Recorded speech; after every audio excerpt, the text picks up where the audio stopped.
घड़ी भर बाद वह एक सांवली स्त्री के साथ लौटी जिसने मैली सी धोती पहन रखी थी और एक मैले कपड़े की झोली कंधे पर टांग रखी थी। उसके दाहिने हाथ में मोर के पंखों की झाड़ू थी और वह कुछ मंत्र जैसा बुदबुदा रही थी। हटो हटो, सब लोग हटो।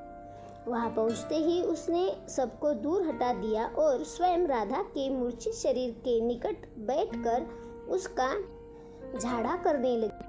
अपनी झोली से निकालकर वह उसको कोई जड़ी बूटी सुंघाती जा रही थी। फिर कुछ पत्ते निकालकर उसने ललिता से उसे पीस लाने के लिए कहा।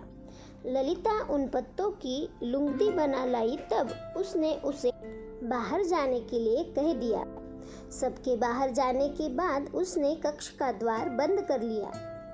राधा के निकट जाकर वह उसके कान में फुसफुसाई, राधा, आंखें खोलो राधा, मैं तुम्हारा कृष्ण हूँ, अब उठ जाओ। यह सुनते ही राधा उठ बैठी। दोनों एक दूसरे को देखकर बहुत प्रसन्न हुए।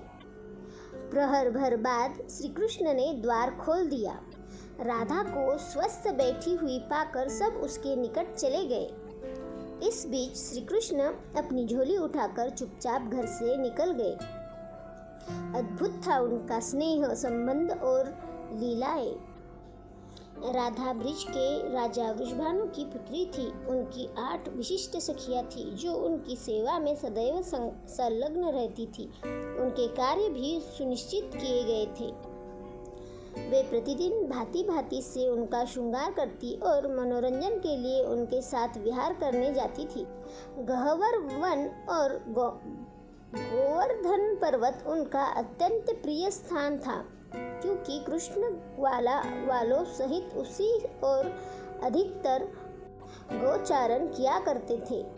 एक दिन सखियों ने राधा रानी का अनेक प्रकार से श्रृंगार किया और उन्हें लेकर गोवर्धन पर्वत पर पहुंच गई।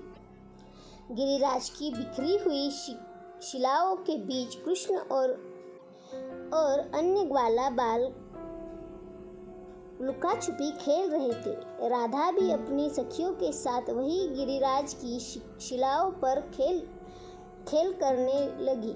कुछ देर बाद श्री कृष्ण भी छिपने के लिए उसी ओर आ निकले। अन्य ग्वाला बाल तथा बलराम दूसरी ओर छिपने के लिए चले गए थे।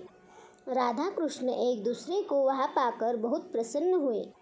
कुछ देर बाद इधर उधर की बातों के पश्चात राधा रानी ने पूछा, देखो कान्हा, आज मेरी सखियों ने मेरा विशेष श्रृंगार किया है, मैं कैसी लग रही हूँ?